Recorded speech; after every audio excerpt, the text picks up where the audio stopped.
Darren. Great. Good morning. How you feeling? Good. Hey, Maggie, will you improvise with me for a second? Can you pull up the slide quote? Here we go. The quote slide. That makes more sense. I want to read this to you. Take a deep breath, would you? The stronger the me, the stronger the we. The more we appreciate the uniqueness of everyone in our community, the more we will all grow and expand in our unified richness. Each patch on a quilt is beautiful on its own, yet the entire quilt is a magnificent reflection of the collective patchwork. The forest is held together by a shared root ecosystem of the individual trees. All benefit, as each is a reflection of the whole, each one bringing their unique signature and making the collective picture more bright, colorful, and glorious.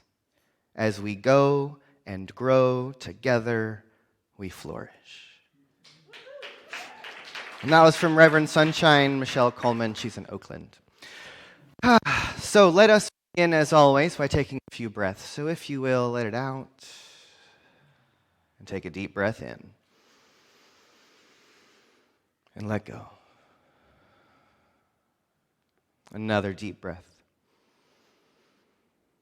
And let go. Another deep breath in. And let go.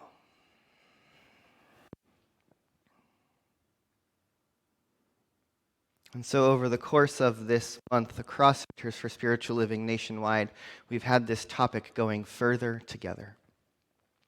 And this week our theme is We is Greater Than Me. And if you've heard me speak, I don't know, ever, you've probably heard me say that I really believe that the evolution of New Thought, that the evolution of this philosophy about the power of our thinking is a shift, is an evolution from a me-centered philosophy to a we-centered philosophy. I really believe that if there was an awakening or a great, enlightenment to take place, I do believe it would not be something spiritual, but something physical, something evolutionary. And I really believe that humanity right now is in a process of moving towards a collective awakening of some kind. As you may or may not know, I'm incredibly fascinated by the work of Lynn McTaggart and works like The Power of Eight and The Intention Experiment that really, really highlight that anytime a group of people focus on the same thing at the same time, something more becomes available. Jesus of Nazareth, many, many, many moons ago, said, where two or more are gathered, there I am also. That when two or more individuals come together around a focus, around an idea, in prayer, in community, in conversation, something else is able to be created. That there's a power that becomes available that's greater than the sum of the parts, if you will. And just on a very physical and biological level, it only takes two people to come together and we can manifest people, right? That's incredibly powerful, right? All it takes is two people and we can manifest more people. That's a huge manifestation. And I want us to just think of that, right? It's incredibly powerful. But that's on a biological level, but what if that's true on a metaphysical level? What if that's true on a spiritual level? That whenever we overlap, whenever we share a deep space together, there's room for something to be born. And I really believe that that is the thing that we come together in spiritual community for. We come into this place or spaces like this so that we can be in that felt sense of the overlap of each other. The HeartMath Institute and recent science is telling us that, the magnetic field from each one of our hearts goes out something like 20 feet in every direction. Right? So what happens when you come into a space like this and we're all sitting close together? all of that magnetic energy is in an overlap. And then we're all sitting in this space and we're focusing on whatever's happening up here. So we have a group of people who are focusing on the same thing at the same time. And there is an experience that becomes available to us when we begin to recognize that our power is in the collective. Right?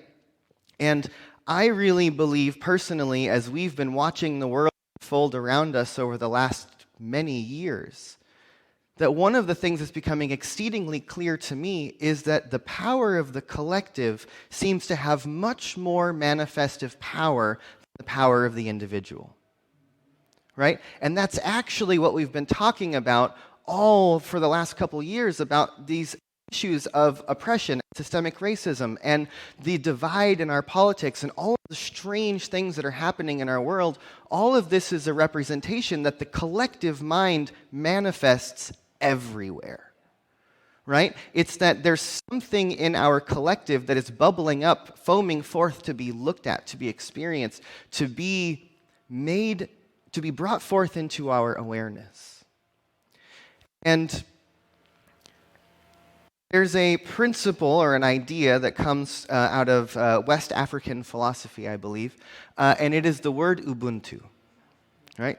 The word Ubuntu means I am as we are.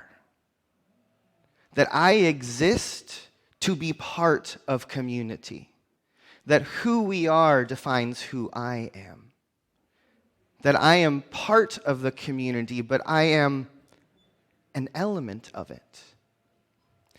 And the thing that I really want to invite us into this community as we begin this adventure into our new story, and as we begin to step out into some of the newness that's unfolding here, is to realize that there's great power in the collective. And over the past number of months, I've been inviting many of us who have been here to really each choose what is the one thing that you really feel compelled to work on. If there was one shift in your life or one shift in the world that you could dedicate your life to, that you truly want to see happen, that you want to work on. And then you bring that into a space where you're in a community of individuals who are all working on their most important thing. Because what happens is if I'm just working, doing my work, trying to fix myself, trying to change the world all by myself, it's overwhelming, it's exhausting, and it's just lonely. And especially in the world we're living in right now, people are lonelier than they've ever been. And we have this blessed social media that allows us to be alone and think together. Right? What's happening, especially in the generation younger than myself, is an epidemic of loneliness. Is an epidemic of needing to be seen, of being desperate for community, and yet being completely isolated. And we can't do our work that way. We have to do our work together. There's something incredibly powerful about being in the magnetic field of community. And there is an experience that becomes available to us that can actually be healing to us. Right? That when we come together in these sacred spaces, as we continue as a community to develop spaces that are safe for us to be vulnerable, to be in conversation, to share the depths and the authenticity and the questions and the shame and the truth of who we are, when we can get into that stuff together, we start to create healing. And the thing that I believe is that it only takes a small percentage of consciousness to shift the whole. And again, to go back to Lynn McTaggart's work in the intention experiment, she believes that it takes something like the square root of 1% of a population to change the consciousness of that population. Think about what we hear most in the news and in the world around us. It seems to be that there's a very loud minority who is pushing to shift the consciousness around them, right? And the thing that I know is that Margaret Mead tells me to never doubt that a small group of committed citizens can change the world, because indeed it's the only thing that ever has. Right? And so we may be a small community here in Santa Cruz. We may be a very small percentage of the population of the city around us. But we can be an incredibly powerful group of committed individuals who are ready to make change in not only our own lives, but in our community and in the world. But it has to start with the individual as a member of a community. You know, to realize that we are all trees in a forest, and if you look under the ground, all of the roots intermingle. All of the roots are sharing resources. All of the roots are supporting each other. That a tree actually can't stand alone in a forest. It requires the whole community to share sustenance, to share strength, to share the shelter. And I've been thinking a lot, because I really like to pay attention to the world and what's happening out there. And I've been having this thought recently about how it seems that energy, consciousness, whatever, seems to roll downhill. Just the nature of things. Water rolls downhill, gravity pulls things downhill. It just seems that the nature of the universe is for things to roll downhill, right? You might see that in the world. And, you know, Tamara spoke about Facebook last week and some of the things we're seeing in the news about how all this social media and all the news out there is really always trying to grab us at the lowest common denominator, right? It's going to grab us at the level of fear. It's going to grab us at the level of anger. It's going to grab us and pull us to that just, you know, energy rolls downhill. And so collective consciousness seems to gather at the lowest common denominator. And the thing that I've been thinking about recently is that what if the lowest common denominator became the deepest available space? Right? That what if community was about creating a space that was so deep, that was so safe, that was so incredibly vulnerable, that was so true, that it just began to pool and fill with more and more and more consciousness. And so I've been having this thought in my mind about the power of community, the power of focused attention. As I look out in the world that seems to want to just go to the lowest place, what if we offered a space that was deeper than that? Can you see that in your mind as a visual? Can you see that there's a space of the lowest place, but then there's a space even deeper? And it's different. It's what's underneath it. There's something else available.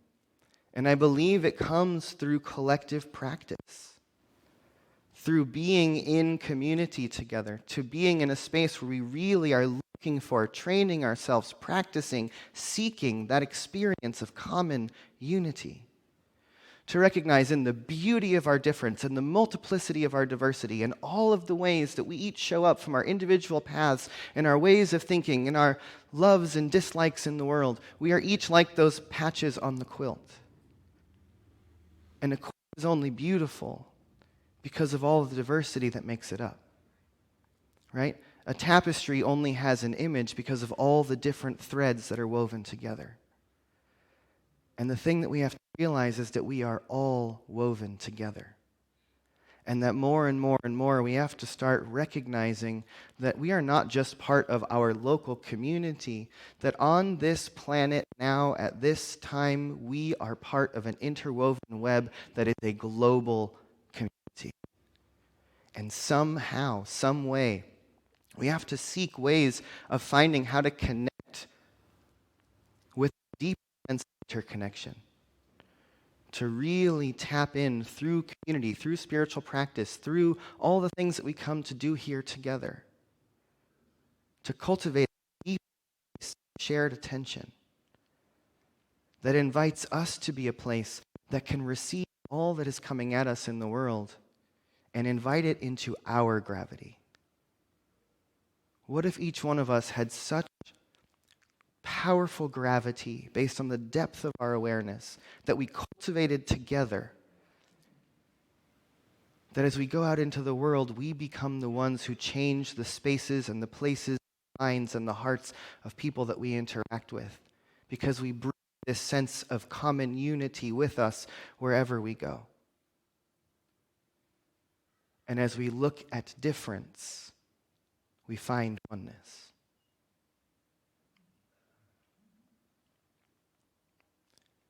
And so, as we go out of this week, I really want to invite you to pay attention, especially first to all of the things that we're beginning to offer here in the next weeks and months. Because more and more and more, we're going to start offering things to do during the week, meditations. We have dances for universal peace after the service today. We have meditation before service. We have our community time in the garden. You know, it's not just coming here into this room and sitting and listening to the music and the message on a Sunday morning that's going to cultivate that depth. It's coming to a conversation circle. It's sitting in a meditation. It's hopping on a Zoom call. It's dancing. It's singing. It's being in collective energy and realizing that the more time and space we share together in focused attention, the more we connect. Because what we know about from neurology is that thoughts that fire together, wire together, neurons that fire together, wire together. Well, it turns out that minds that focus together connect.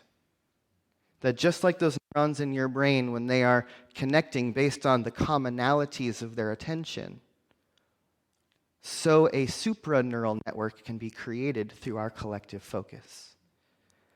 And I've been in spaces of deep collective focus, and maybe some of you have too, where you've been at a retreat or a meditation retreat or a deep space with multiple people.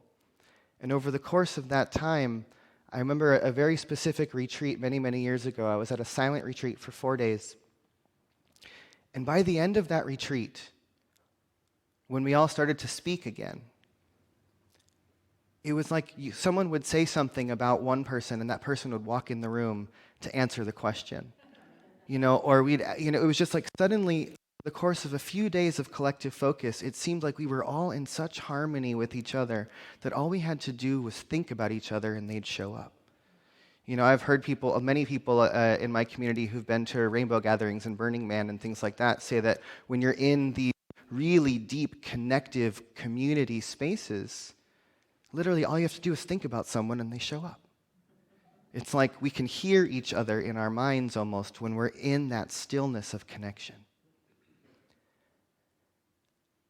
And what if individuals and communities around the world began to really focus on this idea that there is a deeper space where we can connect, where we can hear and feel each other without words, where we can connect into something deeper and beyond understanding, something that is magnetic, something that is palpable, something that speaks from mind to mind without words. What if that was what we were seeking to awaken in our community practice? So that then we can begin to see even deeper into the truth of who we are. What if we practiced getting to know the God in each other first, and then spend the rest of our lives getting to know all about the little details and the stories and the background and the experience of who you are? But what if we connected at spirit first and then celebrated the beauty and the diversity and the difference of our individuality? So take a deep breath and let it go.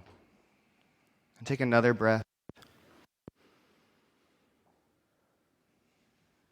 One more deep breath in. And so as we breathe together this morning, let us just be once again in the awareness that there is indeed one infinite, seamless presence that is living and breathing throughout the entirety of the universe. It is the one, the only, and the all. Some of us might call it God. Some of us might just call it the universe. Some of us might call it energy or consciousness. There are 1,000 names, none of them accurate. There is a great mystery to the truth of who we are. And so let us in this place